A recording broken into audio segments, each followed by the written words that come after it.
Out to our talk this morning about your camp website here, really a walkthrough of all of the features, some of them very new, in the Drupal event platform.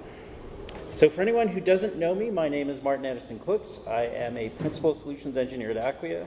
I'm also on the Talking Drupal podcast.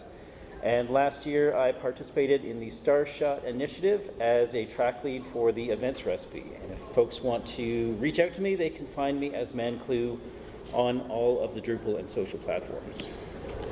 So today we're going to talk about what is the event platform. We're going to get hands-on with a live demo, and then we're going to go through a roadmap and talk about what are some of the upcoming features. So what is the Drupal event platform? Fundamentally, it is a set of modules that simplify the website setup for a Drupal camp or a similar event. So notionally, they're going to get the most value if they're doing things like collecting user-submitted sessions, evaluating those, putting them into schedule, those kinds of things. It comes with a modular content architecture, including sessions and buffs, sponsors and sponsorships, job listings, featured speakers, and a few other things. It is kind of an evolution of what used to be known as the Conference Organizing Distribution, or COD, sort of much beloved in Drupal 7 days, but unfortunately never really made the leap to sort of Drupal 8 and more modern versions of Drupal. So in terms of capabilities, the event platform includes a workflow to moderate user-submitted sessions. It can automatically notify speakers when their sessions are accepted or rejected. It will display sponsors prioritized by their level of sponsorship, and users can flag interesting sessions and see sort of a personalized schedule. It includes some specialized tools, so there's an ability to generate time slots in bulk in sort of a single step. It has a drag and drop interface for scheduling sessions once they're accepted. A couple of new features that it has are a built-in rating system so that you can rate the submitted sessions directly in the website UI and then use those average ratings to bulk moderate the sessions as a sort of very fast way to choose which ones to accept or reject. Now, one of the more recent sort of changes in sort of the event platform ecosystem is it now has its very own theme that we call Event Horizon. It's actually a fork of the sort of newly redesigned Florida Drupal Camp theme from 2025, but it's been made configurable, so you can change the colors, graphics, and other elements all directly through the UI without having to write any code. And under the hood, it's using single directory components, CSS variables, so kind of a very modern architecture there. So here's an example of what it looks like. Again, this is basically out of the box. And then if you look at sort of the ribbon on the right-hand side is the configuration form for the actual theme. So most themes will have the ability to upload to customize the logo. In addition to that, you can use color pickers to actually customize the colors in the UI, as well as the ability to sort of turn off or override other sort of graphical elements. So there's this like a rocket ship graphic on the bottom right. As you scroll down the page, and we'll see that later, there's sort of a texture that overlays on the type, and then this video in the background. All of these are things that camps can customize through the website configuration as a way to sort of tailor it to the individual feel that they're looking for their camp. Here's an example of what the event page looks like. So again, we've got the sponsors listed down the right-hand side. We've got things like the key dates. Actually, this one is out of date because it doesn't actually have the add calendar links that we'll see later, featured speakers, and so on. And then on the session page, you can see sort of commonly needed things like breadcrumbs, sort of a graphical way of presenting things like the audience and the track, information about the speaker, and so on. There is also now something called the Event Platform Starter. So for a long time, and particularly as it's sort of, the ecosystem has started to grow, really wanted to make this more of a robust experience in terms of a starting place. So some of the feedback that we got last year was that, the event platform worked well for a specific set of needs, but people were expecting more of a site out of the box experience, and so that's what Event Platform Starter is meant to be. So it installs Event Platform as well as Event Horizon, but it also pulls in some Drupal CMS recipes so that you get some of these sort of community organized best practices around things like SEO, anti-spam, some of these other things as well. So When you go in, unfortunately today, it was designed to be a recipe. Unfortunately, because of some limitations in the recipe system, it doesn't actually apply well as a recipe, and we can talk about that in the questions if folks want to dive into that. But today, you can use it as sort of a useful composer shorthand to bring in all of the dependencies that you would need to do all of those things. And then, if you go into the README, there's about 10 different Drush commands that you can use, and then you'll have this site sort of fully installed. There's an optional 11th one if you want to use sort of the Drupal CMS image, responsive image presets, and some of those kinds of things. I would say they're recommended, but some sites may decide that they don't use those. So, one of the things that has been a topic of conversation with the event platform since we started working on it was how could it work well with events that are annual, so kind of recurring. Out of the box, the way the event platform had worked when it was originally created was as kind of a one-off site. So the Florida Drupal camp that the site was originally based on would sort of just reset the site every year. They used Tome or something similar to do kind of a static export, put that into a place where it could be made publicly accessible, and then just reset the content. But what if we could update the content architecture to actually support multiple events? So, again, an annual camp could keep the content from every year, make it all sort of searchable or whatever they wanted to do with it. It could also work for things more of like a DrupalCon style where there's even like multiple per year. So eventually what I arrived at was using taxonomy terms to represent those events, partly because the views configuration in core actually has the best support for contextual arguments as taxonomy terms. And one of the things that I quickly realized was the best way to implement this architecture was by using all kinds of contextual arguments, which are not really for the faint of heart in views. So definitely glad to have that development out of the way. Entity reference fields added to most of the content types and some other pieces within the overall architecture, and ended up using this module called Taxonomy Views Integrator to customize the listing behavior, but only for the events. Also, one of the things that I realized is once I started to go down this path, as soon as you add contextual arguments to views, you can't use the views system to create any of your menu links anymore. In fact, as soon as you add contextual arguments, views will specifically forbid you from using or creating menu links within the views UI. So I needed something that had sort of similar flexibility, but also some of the same intelligence that Views has for contextual arguments in terms of being able to sort of, look for arguments in specific places, validate those against similar criteria to the way that Views were, and so created the Smart Menu Links module as a way to be able to intelligently define links that will look in the current path for some kind of a event reference and then preserve that in terms of the link that it's providing. So it really sort of is designed to keep people in the context of a particular event that they might be looking at on the site. And so you can also do things now as well in terms of limit a link's visibility based on the referenced entity's moderation state. So you can have links that appear or disappear as the event changes moderation state, and we'll talk in a minute why that's important. And also, links are configuration entities. So in the same way that they would be if they were part of a view, they can be sort of managed in your source control, deployed to production on an as-needed basis, and so on. A couple of other dynamic pieces. So the actual site name gets changed dynamically depending on which event you're sort of in the context of for the site. So the logo and the name link will point to the event route instead of the site route. That's currently implemented in the Event Horizon theme.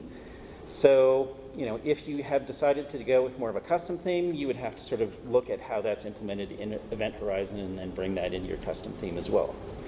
Now, as I was working on all of that, I had kind of an interesting idea. So we have now this whole architecture, and one of the things that I had sort of recalled was there was a recent change in Drupal, maybe a year, maybe a little bit more than that ago, about how taxonomy terms can now actually go through workflow. And so what I kind of thought is, what if we could take this idea of events as entities that are being managed and actually have a workflow for those? Because In my experience of going to a variety of camps, being in the event organizers Slack channel in Drupal Slack, what I realized is that there's sort of a common flow that a lot of these Drupal camps go through. So initially, they'll sort of announce the dates, asking for sponsors, featured speakers, those kinds of things. Then they'll put out a call for session proposals. Eventually, there'll be a sessions deadline. Then they'll publish a schedule of which ones were sort of accepted and confirmed. Once a camp actually starts, it's underway. And then once it's done, we could call it complete. And then typically, the website will do things like say, thanks everyone for coming out and making it such an amazing experience. Here's a link to our video playlist, some of those kinds of things. But what if we could have the website automatically highlight different information at each of these different stages? And could we automate the transition between those stages? So when you start to look at this list, a lot of the dates that you would need to automatically transition, we already had in the Drupal database as sort of fields on those event taxonomy terms, and so we only needed a couple more to be able to sort of fully automate this whole process. So of course I didn't want to make this based on sort of my own opinions or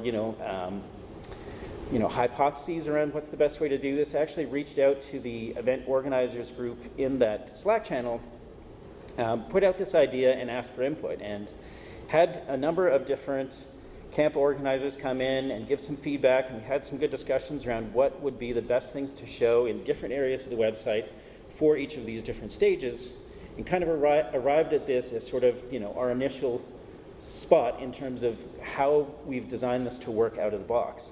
But I think it's also important to note that this is all configuration. So if you have a particular camp that wants things done in a slightly different way or maybe a completely different way, you have the flexibility to go in and change the configuration to meet the specific needs of your camp. It's not sort of all in code that you would have to sort of overwrite in some way. Other dynamic elements, there's a CTA block that we'll see in sort of top right that shows the appropriate CTA based on the event workflow state. But you can also go into sort of the block configuration and change that if you want to show different CTAs or have them appear or disappear different from how they're configured out of the box. We do also have the capability in the event platform to have blocks visible or invisible based on the event moderation state. And so what we ended up doing was working with the maintainers of the moderation state condition module, which previously had only worked with nodes, to have it also work with taxonomy terms so that we have that flexibility to have things, again, appear or disappear based on the overall state of the event.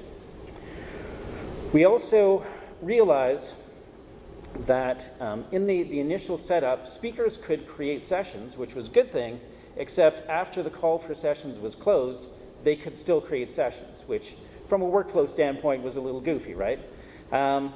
Looked at different ways to potentially deal with this, potentially using things like ECA to automatically remove a role from all of the speakers, or do different things, maybe update the role to remove a permission, different things.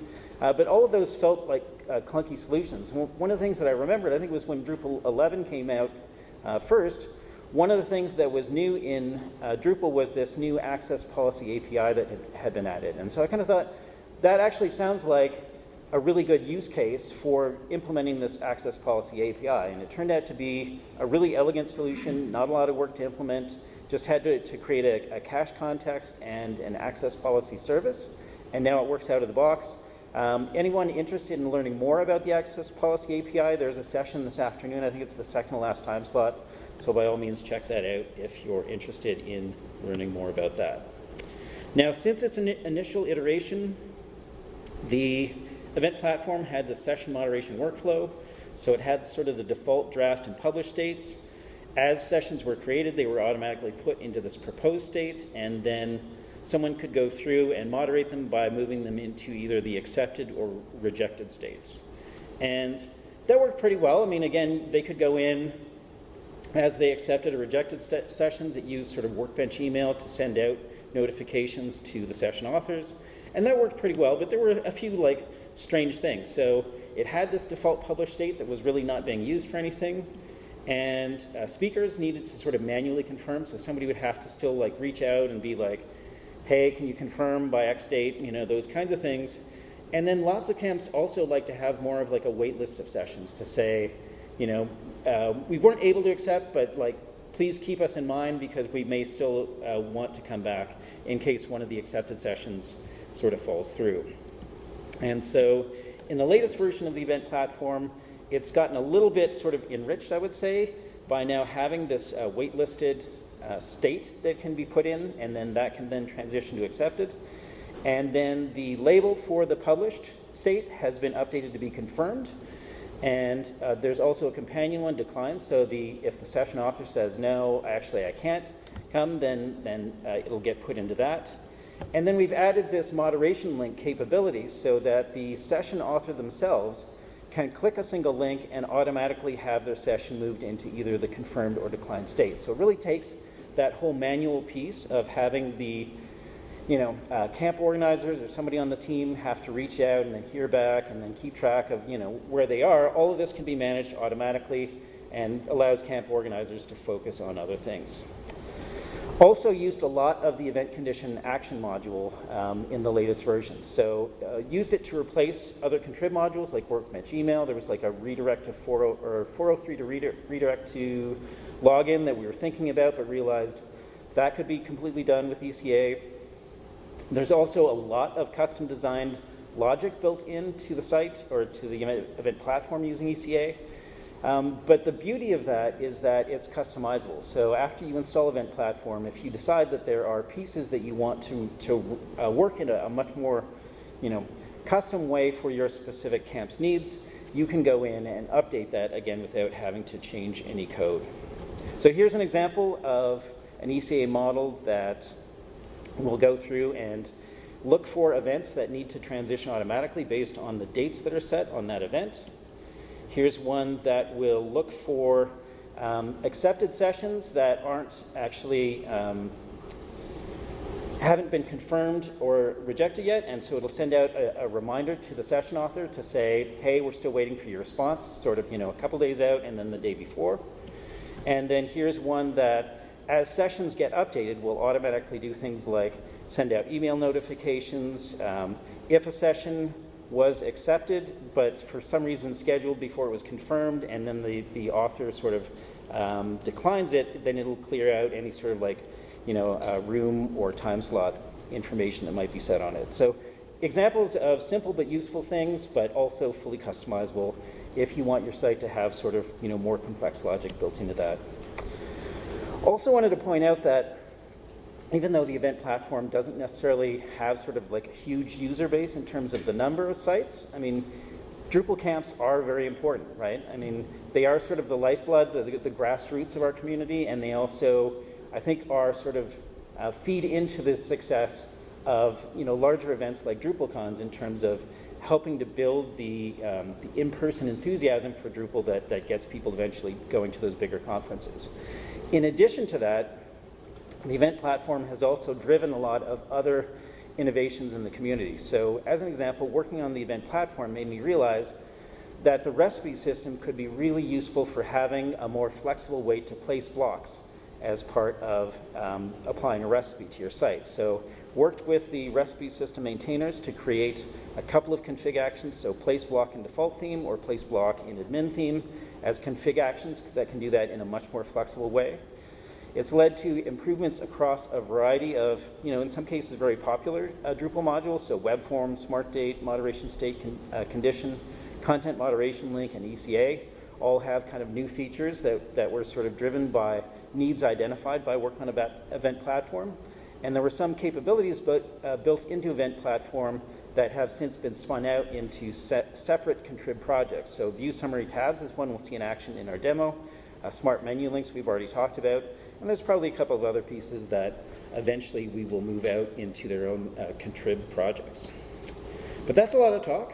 Let's go ahead and get hands-on and see exactly what the event platform looks like in action. So here's an example. What I've done is taken a fresh install of Drupal 11 and applied the event platform starter that we talked about earlier, really those sort of 10 drush commands, so that you get a sense of kind of the out-of-the-box experience. So this is what that will look like out of the box. Here you can sort of see that texture that gets applied as you scroll down on the type. Here we've got sort of the flyout where it'll sort of list the program information. Once the camp is underway, these will actually link to the appropriate date in the schedule.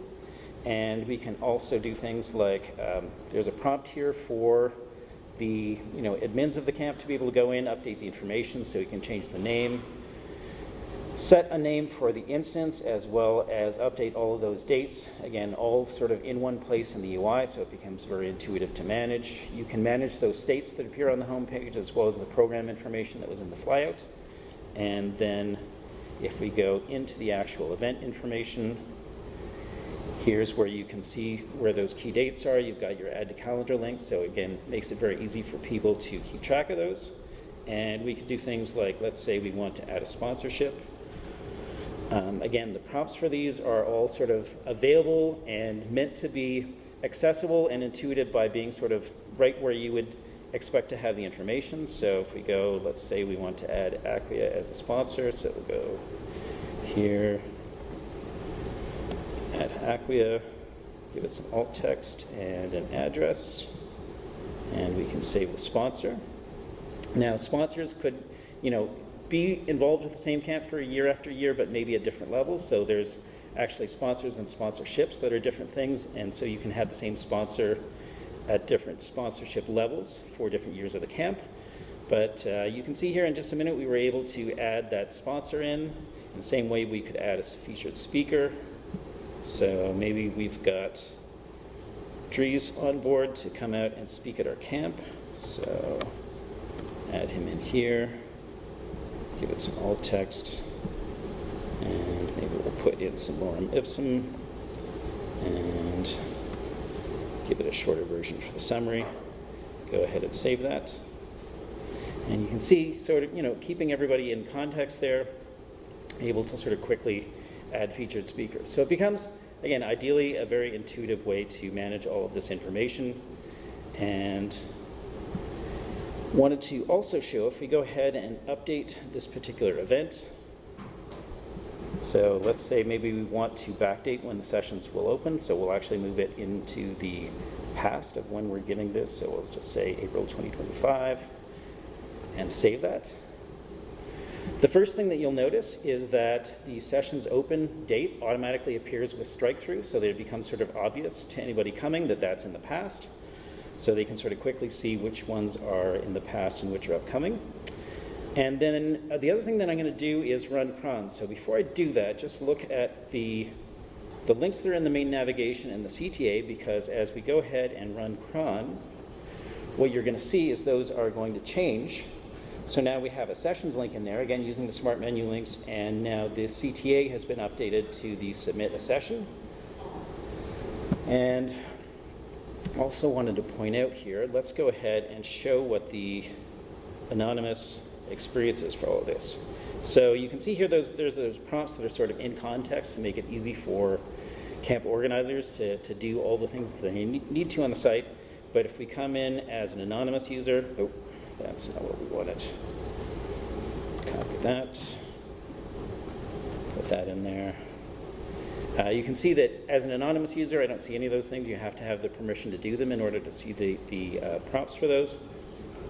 But now if I go to submit a session, because I'm anonymous, it's going to ask me to log in. Before I can do that, I could create an account. So let's go here. Let's call it manclue. Display name of manclue, and save that. It's going to ask me for confirm. So if we go to our mail pit, here's our confirmation link. Now we can go back in.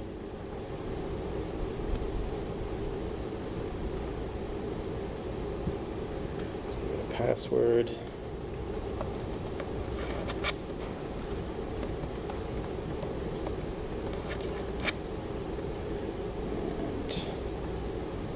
Now if we go in as an authenticated user, we can go ahead and create a session. So let's just call this My Awesome Session. Give it a long description, yada, yada, yada. Shorter version of that, of course, is yada, yada.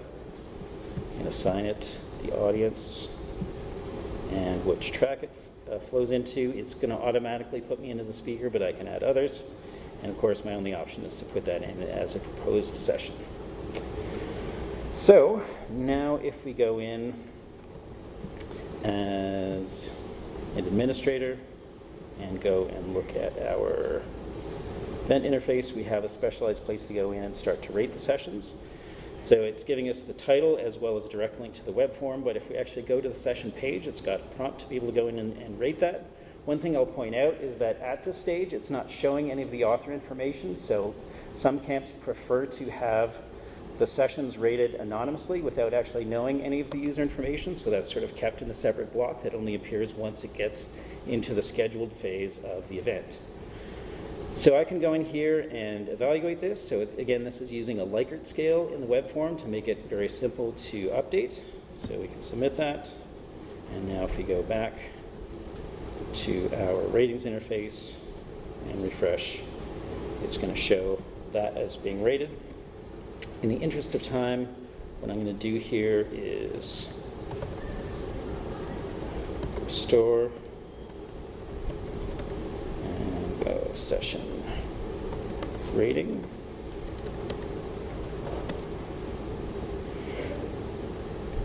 And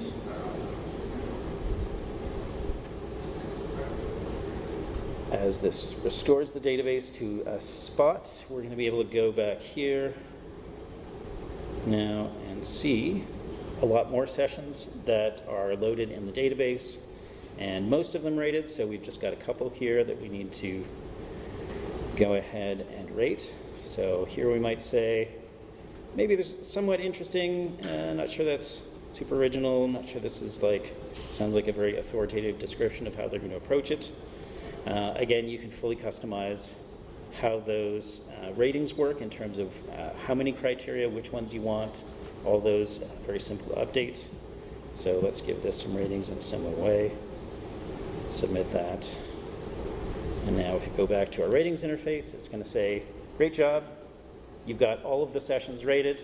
If the whole team has finished evaluating sessions, because again, this is not just for one user, but a whole team of people evaluating these sessions, you can all do that, and this will all be based on their average scores across the team. Now we can go in and bulk moderate the sessions. So we could go in and say, maybe we want to just grab these top 5 and say, let's go ahead and accept all of those. And then when you execute that, it's updated all of those to now be accepted. And if we look at our mail pit, we can see that it has automatically sent out all of those email notifications. You can also do this more narrowly, so maybe you want to go track by track and say, for new to Drupal sessions, maybe let's grab the first 3 of those. Oh, those are already accepted. So maybe we'll go to off the Drupal island and say, maybe we'll grab one of those, that kind of a thing. So depending on how your team wants to move through and work through sort of the acceptance or rejection of those, you have a lot of flexibility built into this. In the interest of time, let's just go ahead and grab a lot of these. And maybe we'll say we'll accept all of these. Apply those. Maybe we'll grab 3 of these and make that our wait list.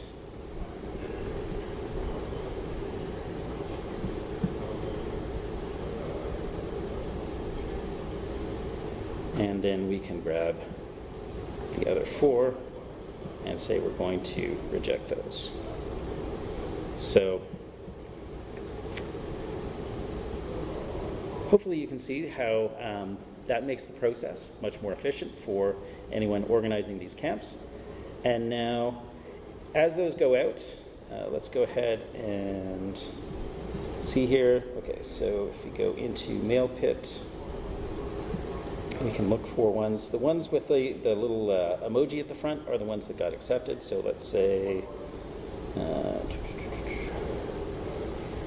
let's go to our ManClue user and see, you can see in here it's got sort of links built into the email that went out to either confirm or decline in terms of being able to still publish these. So let's go ahead and copy this link address to confirm. Actually, probably what we're going to want to do is log in again, just for good measure. So if we go in here,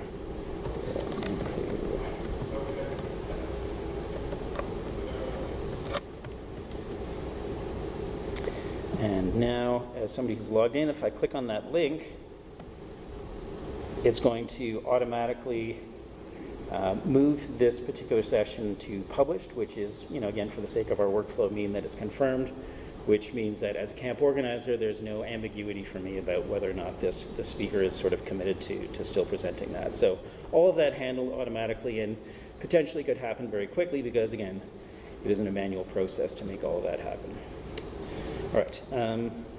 Next, we might want to go through and start to get those sessions scheduled. So if we actually go to that scheduling tool that we talked about, it's pointing us to the fact that there's no time slots defined yet, but fortunately there's a tool for bulk creating those as well. So it's going to automatically populate the start and end based on the camp dates that we put in at the beginning, but maybe we want to say the last day is going to be a contribution day, so we don't need to have time slots there. Maybe we also don't need a time slot over the lunch hour, so we can delete that. And we could tweak these times some more, but let's just go ahead and generate those. So now it's going to create, for our case, those time slots that we set for the 2 dates that we gave it. And now if we go back to our scheduler, we can see it's presenting for those 2 dates, the 5 different time slots that we set. And now we can just sort of drag and drop our different sessions into there as a way to schedule those. I will point out that you can also filter those. So again, you could say maybe based on audience or maybe based on track, you want to try and keep some of these things together. So maybe to be able to say, let's have all of the project management sessions in one room, so people who just want to deep dive and that's the thing they want to nerd out on a particular day, they can sort of stay in the one room. And then as you sort of continue to move things in here, I'll point out that you can see it's highlighted in red. Anytime you've got more than one session by the same speaker, it's going to prevent you from being able to basically schedule more than one session by the same speaker in the same time slot, because obviously they can't be in 2 places at once. So there's kind of a few things in there trying to sort of make that overall process as intuitive as possible, stop you from making bad decisions, those kinds of things as well. So again, in the interest of time, I'm going to go ahead and load up a version of our site that has all of the scheduling done. And as that is done, what we can do, go back to the front of our site. Notice now that it has the schedule link. If we go to the schedule, we can see it's got automatically created tabs for the different dates. It's grouping the sessions based on the time slots that they're in. We could go into a particular session, and now it is displaying, information about the speaker. We have this ability to sort of add or remove from your personal schedule. And then it's also showing concurrent sessions, so that if you're sort of trying to decide, like in a particular time slot, which is the one that I want to go see, all of that information, made nice and intuitive. And now, if we go in here, we can go into my schedule and see in a similar way what are all the sessions that I flagged as being the ones that I'm interested in, and then again, put under those automatically created date tabs as well. So that's sort of our quick run through on the demo. Let's finish up here by talking about what are some of the other things that we're planning to be working on. So for anyone not familiar with Drupal Forge, that's a great community project that has different templates for people who want to try out Drupal. You can basically, it has these templates, you pick one and it'll spin up an instance. In just a couple of minutes. It'll automatically get paused if it's unused. You do have the ability to move that sort of created instance into like publicly available hosting if you decide you want to go ahead and make that publicly available. There is already a template on there for Event Platform, but I think it's a little bit out of date now. So one of the things I'm hoping to do hopefully in the next week, is to get it updated with all of the latest features in terms of what we've just seen demoed. There is this thing in the Drupal community called recipes that lots of folks are excited about, including myself. I did have this idea as one of the big things I wanted to work on this year of having the event platform really moved into recipes as much as possible. I have run into some issues where the installer for the recipe runner installs modules in a much slower way, so it actually turns out that it times out. So at least parts of it are going to stay as modules probably for some time, but still down the road, hopefully get more of those moved into recipes to take advantage of some of the flexibility that the recipe system provides. There has already been done a fair bit of work around having it automatically populate things that optimize sites for social sharing and SEO, so automatically creating meta tags, schema.org markup, using micro formats, having sharing icons. These are all things now that the event platform will do for you out of the box. But some of the other things that we want to do is to potentially have responsive images set up out of the box as well, and in addition to using a module called Generate Social Media Images as a way to sort of have those social sharing cards generated automatically, because a lot of camps do those, but it's more of a manual process. Also, there is an excellent module called Easy Email and a companion recipe called Easy Email Express Mail that's actually part of Drupal CMS. And eventually the hope is to add that as well into the event platform so that when emails go out, they will be sort of better formatted and more professional. But in particular, I think those session accepted ones where it has sort of those big ugly links, it would be nice to have those sort of presented more as just a big intuitive button so that it's more clear for the session speakers exactly which actions they want to take. I have also had some dialogue with the folks at Centero about potentially having more commerce integration. Lots of camps today will use like Eventbrite or a similar platform, but there are fees associated with some of those. It also takes them out of the Drupal experience, so having something that could be more of an out-of-the-box way to keep them within Drupal definitely could have some advantages, so stay tuned on that front. And then, of course, you can't talk about anything in 2025 without some mention of AI. Definitely have tried to do some thinking about, are there ways that AI could provide value to camp organizers? So maybe it's things like doing a first pass on submitted sessions to look for like spammy or inappropriate content. Maybe it could do things like help session authors to generate the shorter versions or like summaries of their sessions, some of those kinds of things. But would love if anybody has ideas on that front to have a discussion about what that could look like. Anybody who wants to help with the event platform initiative, we have a dedicated Slack channel in Drupal Slack called Event Platform. We have monthly meetings. I think probably moving forward, we're going to start alternating between Zoom meetings and asynchronous Slack meetings. There are also issue queues for Event Platform, Event Horizon, even the Event Platform Starter. So by all means, if you see ways that it could be improved, would love to hear from you and hear your ideas. And with that, I'm going to open it up for questions. Yes? For Drupal GovCon, we just re-skinned the site, and obviously need to make changes to how we do things. We like to use the same mechanism that we use for our webinars, which is Ticket Tailor. Okay. And they have a nonprofit cost sharing, which really brings down the cost for our tickets. Is there an integration with something that's like Ticket Tailor, or are we just still trying to do it all over Drupal? So just in case the microphone didn't pick that up, I'm going to do my best to summarize it. So it sounds like GovCon is using a ticketing service called Ticket Tailor. Currently, you're using that for both your webinars and GovCon. And so the question was, is there any kind of an existing integration? So the answer is that there isn't. If you have an integration that's built into your GovCon site today, that is potentially something that we could make available as a submodule, so that would be a great contribution. And somebody has pointed out that there is a sessionized integration built into some of the open source code for the DrupalCon site, and so theoretically that could be a similar thing. So for camps that still want to use sessionize instead of some of the features here, maybe there's a way to at least sync the data over and still use some of the presentation capabilities in Drupal, because I'm not going to lie, sites that use Sessionize sort of drive me crazy in terms of like being able to get to the URL for the individual session, which as a speaker I want to help promote. So anyway, that's a bit of my rabbit hole, but would love to talk to you about how we could get that in as a contribution. Yes. I have a comment and then a question. Okay. Comment, and I know that this would require doing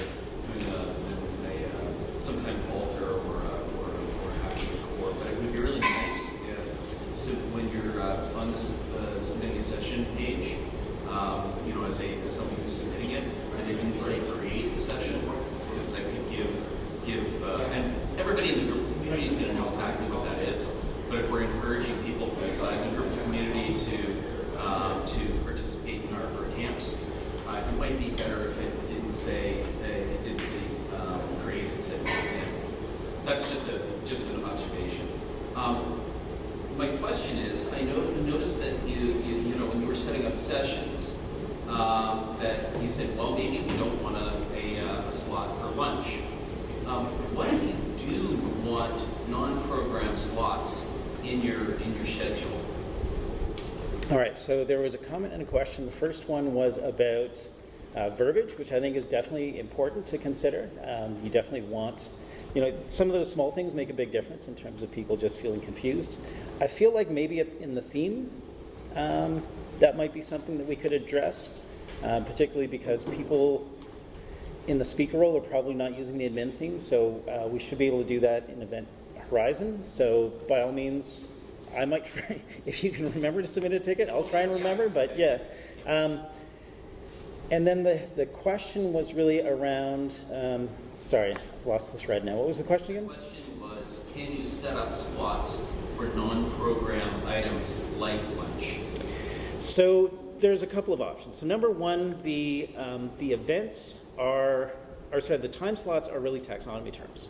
So you can have it generate ones that you can sort of leave the, like let's say the lunchtime slot in there, and just whoever's doing the scheduling know not to put that in, and then you can put other things in there if they're not sessions. So like some people will have, there is a flag in there where you can say it's a session, but it's like, I forget, non-training, non-something else.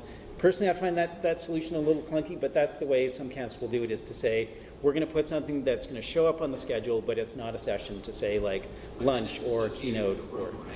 But it's, yeah. Which you might not want. Well, it doesn't have to be associated with the room. Okay. Yeah. So yeah, there are sessions. I have thought about, is there a better opportunity to be able to say, like, as you say, maybe there's like breaks and other things that you want to appear in the schedule that shouldn't be sessions. I think there's the opportunity for maybe a more elegant solution for that, but for today, that's sort of the way that it works. And until I hear people say that, like they would love to have a better solution or even have a better solution in mind, it probably will stay that way until, there's a desire for change, I guess. Any other questions? Looks like I'm running close on time, or it's hard to see from back here, but I think we've got like 1 minute. So if there's one more question, yes. I know you're going to be at GovCon, so do we do a BOF on this at GovCon? Yeah, we'd love to do a BOF on this. I'll schedule it. Okay. Yeah, I would love to do a BOF on that at GovCon. All right, I think then if there are no more questions, we'll call a close, and thanks everyone for turning out.